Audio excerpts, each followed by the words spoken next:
नमस्कार, मी वैद्या तेजश्री. आरोग्यधन या आपल्या आयुर्वेदिक युट्यूब चॅनेलवर तुमचं स्वागत. आपल्या प्रकृती विशेष सिरीजच्या माध्यमातून आपण वेगवेगळ्या प्रकृती, त्यांची लक्षणं, त्यांनी काय खाल्लं पाहिजे, कसा व्यवहार केला पाहिजे हे समजून घेत आहोत. आता मागच्या भागामध्ये आपण कफ प्रकृती कशी ओळखायची, त्यांची लक्षणं काय आहेत हे समजून घेतलंय. आता आजच्या भागामध्ये जर तुमची कफ प्रकृती असेल तर तुमचा आहार विहार कसा असायला हवा हे आपण समजून घेत आहोत. त्यामुळे आजचा भागही शेवटपर्यंत जरूर बघा. तर सगळ्यात पहिले येतो तो आहार, म्हणजे कफ प्रकृतीच्या लोकांचा आहार कशा पद्धतीचा असावा. तर आपण जसं बघितलंय की यांना भूक जास्त प्रमाणात लागत नाही, यांची पचनशक्ती ही मंद असते. त्यामुळे खूप जास्त हेवी डाएट जे आहे किंवा खूप जास्त जड पदार्थ यांनी खाता कामा नयेत. त्यामुळे पचायला हलके असलेले पदार्थ यांनी जास्तीत जास्त आपल्या आहारात ठेवायला हवेत. त्याच पद्धतीनं खूप जास्त भरपेट जेवलेत किंवा दिवसातनं 4-5 वेळा खाल्लंय किंवा भूक नसतानाही वर खात राहिलेत असं या लोकांनी बिलकुल करू नये. त्यामुळे यांना अजीर्ण होण्याची शक्यता असते आणि म्हणूनच यांचा पचनशक्ती कमी असल्याने त्या पचनशक्तीचा विचार करून यांनी यांचा आहार ठेवायला हवा. त्याच पद्धतीनं जे थंड पदार्थ आहेत, म्हणजे स्पर्शाला नाही तर शरीरामध्ये जाऊन जे थंडावा निर्माण करणारे पदार्थ आहेत ते यांनी कमी प्रमाणामध्ये घ्यावेत. कारण मूळतःच यांचं शरीर थंड गुणाचं असतं आणि त्यामुळे कफ वाढण्याची शक्यता जास्त असते, म्हणून यांनी ते पदार्थ टाळावेत. त्याच पद्धतीनं अतिशय स्निग्ध पदार्थ जे असतात, म्हणजे खूप जास्त तेला तुपाचे, दूध लोणी असलेले पदार्थ, हे सगळे पदार्थ यांनी थोडेसे टाळावेत. कारण मूळतः शरीरामध्ये स्निग्धपणा, श्लक्ष्णपणा खूप जास्त आहे आणि त्याच्यामुळे हा स्निग्धांश वाढून त्याच्याशी रिलेटेड आजार होण्याची शक्यता जास्त असते. म्हणून खूप जास्त तेल घातलेले, तूप घातलेले किंवा दुधा तुपाचे पदार्थ, लोणी असलेले पदार्थ किंवा बटर, चीज यासारख्या गोष्टी ज्या आहेत किंवा ज्याच्यामध्ये मूळतःच तैलपणा किंवा स्निग्धांश जास्त आहे, म्हणजे तेलबिया आहेत, ड्राय फ्रुट्स आहेत, हे सारखे जे पदार्थ आहेत ते त्यांनी कमी प्रमाणामध्ये खावे. आणि त्याच पद्धतीनं जी चव आहे त्यामध्ये मधुर म्हणजे गोड चवीचे, आंबट चवीचे आणि खारट चवीचे पदार्थ यांनी कमी प्रमाणामध्ये खावे.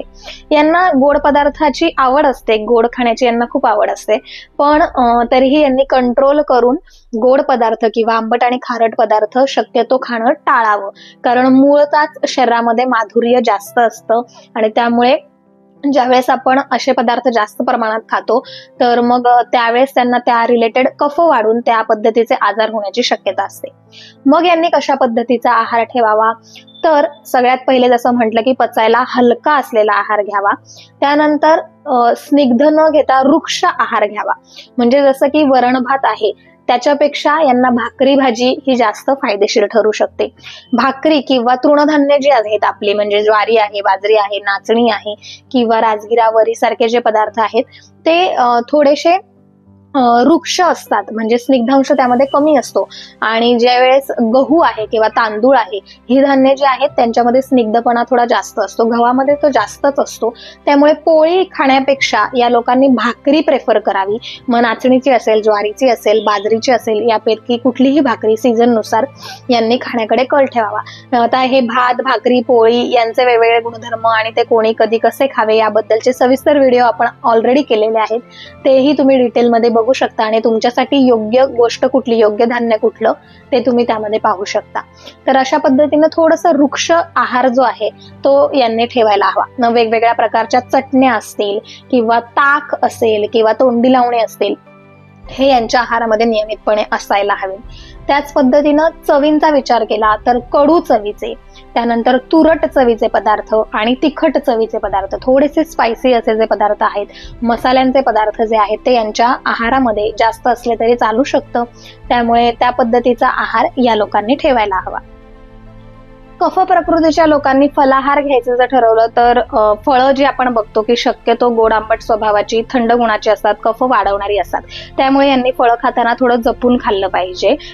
फळांचे जे वेगवेगळे पदार्थ केले जातात, म्हणजे फ्रूट कस्टर्ड असेल, फ्रूट मिल्कशेक्स असतील किंवा आजकाल तर फ्रूट योगर्ट वगैरे असे बरेचशे गोष्टी बाजारामध्ये अवेलेबल असतात, ते सगळं यांनी शक्यतो टाळलं पाहिजे. आणि फळं जर खायची ठरलीच तर ती कशा पद्धतीनं खावी, कोणती फळं खावी, त्याचे नियम काय आहेत की जेणेकरून कफ वाढणार नाही, हे सगळं आपण एका सेपरेट फळांच्या व्हिडिओमध्ये एक्सप्लेन केलेलं आहे. तिथे तुम्ही नक्की ते ऐकू शकता, बघू शकता आणि त्या पद्धतीने तुम्ही फळांचा आस्वाद घेऊ शकता. आयुर्वेदामध्ये कफासाठी परमौषध म्हणजे मध असं सांगितलेलं आहे. त्यामुळे जर कफ प्रकृती तुमची असेल तर चांगल्या क्वालिटीचा, चांगल्या प्रतीचा प्युअर मध जर तुम्हाला मिळाला तर जरूर तुमच्या आहारामध्ये मधाचा समावेश करावा. सकाळी तुम्ही अर्धा कप 1 कप पाण्यामध्ये, साध्या पाण्यामध्ये, गरम पाण्यामध्ये नाही, अर्धा ते 1 चमचा मध मिक्स करून जर तुम्ही घेतलं तर आत्ताचा जो ऋतू आहे किंवा पुढे येणारा वसंत ऋतू आहे त्यामध्ये तुम्हाला नक्कीच लाभ होऊ शकतो. किंवा पाव चमचा सुंठ पावडर जर मधामध्ये मिक्स करून ते चाटण जर तुम्ही सकाळी उपाशी पोटी घेतलं तरीही अतिरिक्त शरीरात वाढलेला जो कफ आहे तो शांत होण्यासाठी, तो बॅलन्स होण्यासाठी कफ प्रकृतीच्या लोकांना नक्कीच मदत होऊ शकते. आता कफ प्रकृतीच्या लोकांना कुठले आजार होऊ शकतात किंवा कुठल्या आजारांची संभावना आहे, तर यांच्या शरीरामध्ये म्हणजे कफ जो दोष आहे त्याचं मेद धातूशी अतिशय साधर्म्य असतं आणि त्याच्यामुळे शरीरामध्ये मेद वाढण्याची जी प्रक्रिया आहे ती लवकर यांच्या शरीरात होते, कारण त्यांना त्यांचा आहार विहार त्या पद्धतीचा असतो आणि त्यांचं पाचक अग्नी जो आहे मी म्हटलं त्याप्रमाणे मंद असतो आणि त्यामुळे मेदाची जी उत्पत्ती आहे ती यांच्या शरीरात जास्त होते. त्यामुळे मेदोरोग म्हणजे स्थौल्य जे आहे ते यांच्यामध्ये जास्त प्रमाणात होऊ शकतं. किंवा सेडेंटरी लाईफस्टाईल यांना अतिशय प्रिय असते, म्हणजे थोडासा आळशीपणा असतो. त्याच्यामुळे जर व्यायामाचा अभाव असेल किंवा खाणं पिणं त्या पद्धतीचं असेल तर कफ वाढल्यामुळे कफाशी रिलेटेड जे काही त्रास आहेत, म्हणजे बऱ्याचदा अस्थमा सारखे आजार आहेत किंवा लंग्स चे आहेत, म्हणजे बऱ्याचदा फुफ्फुसांची वेगवेगळी इन्फेक्शन या लोकांना लवकर होऊ शकतात. किंवा बऱ्याचदा नाकाशी रिलेटेड तक्रारी असतात, म्हणजे काही लोकांना वर्षानुवर्ष सर्दी, खोकला, कफ यांचे आजार असतात किंवा खूप जुनाट कफ असतात किंवा थोडं जरी थंड काही खाल्लं किंवा थंड वातावरणामध्ये गेलं तर यांना लगेच सर्दी पकडते किंवा दीर्घ काळापर्यंत ती जी सर्दी असते ती बरी होत नाही. अशा पद्धतीनं या लोकांना त्रास होऊ शकतात. तसंच मेदोरोग जसं मी म्हटलं की स्थौल्य यांच्यामध्ये जास्त दिसू शकतं आणि त्याच्याशी रिलेटेड जे इतर आजार आहेत, लाईफस्टाईल डिसऑर्डर आहेत, त्याच्यामध्ये स्त्रियांमध्ये PCOD सारखे, थायरॉइड सारखे आजार आहेत किंवा पुरुषांमध्ये देखील आपल्याला हार्ट रिलेटेड जे ब्लॉक्स आपल्या वेसल्स मध्ये होणं असेल किंवा डायबिटीज सारख्या जे डिसीजेस आहेत ते यांच्यामध्ये आपल्याला लवकर होताना दिसतात. त्यामुळे कफ प्रकृतीच्या लोकांनी या आजारासंबंधी विशेष काळजी घ्यायला हवी. आता यांनी कुठल्या पद्धतीची पंचकर्म करून घ्यायला हवीत की जेणेकरून हे निरोगी राहू शकतात, तर आपण प्रत्येक वेळी दिनचर्या, ऋतुचर्या, त्या सणांनुसार आपलं आहार विहार कसा असायला हवा त्या ऋतूमध्ये हे पाहिलेलं आहे. अनेक आपण आपल्या व्हिडिओज मधून ह्या सगळ्या गोष्टी पाहतच आहोत.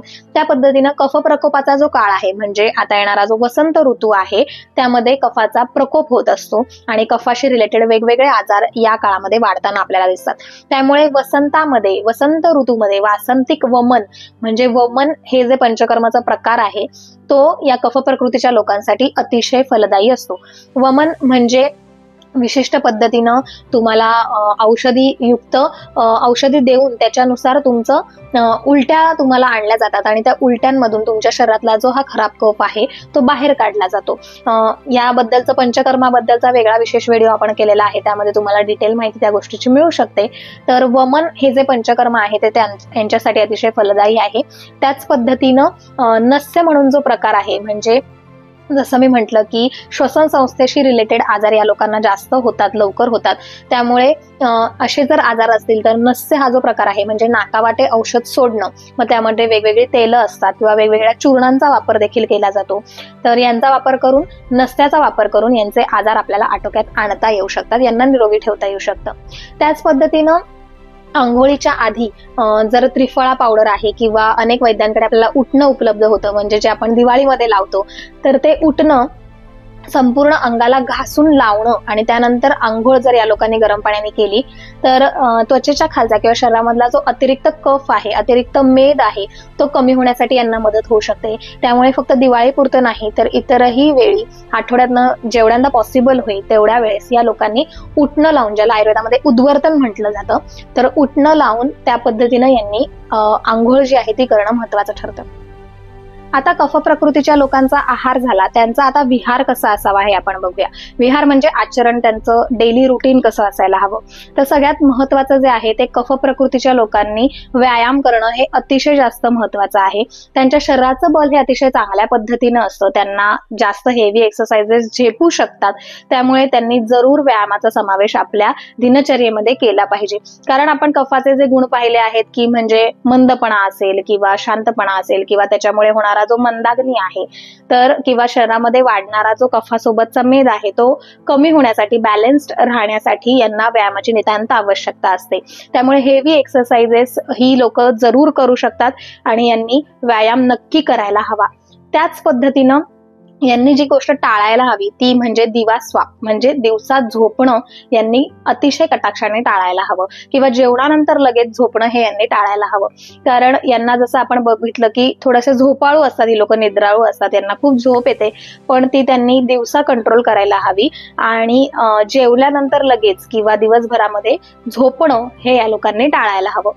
त्याच पद्धतीनं थंड वातावरणामध्ये जाणार असाल किंवा थंड वातावरण तुमचं असेल, थंड ऋतू असतील, तर या काळामध्ये यांनी विशेष काळजी घ्यायला हवी. उबदार कपडे असतील किंवा त्या पद्धतीची दिनचर्या, ऋतुचर्या त्यांनी ठेवायला हवी, जेणेकरून त्यांना कफाचा त्रास होणार नाही.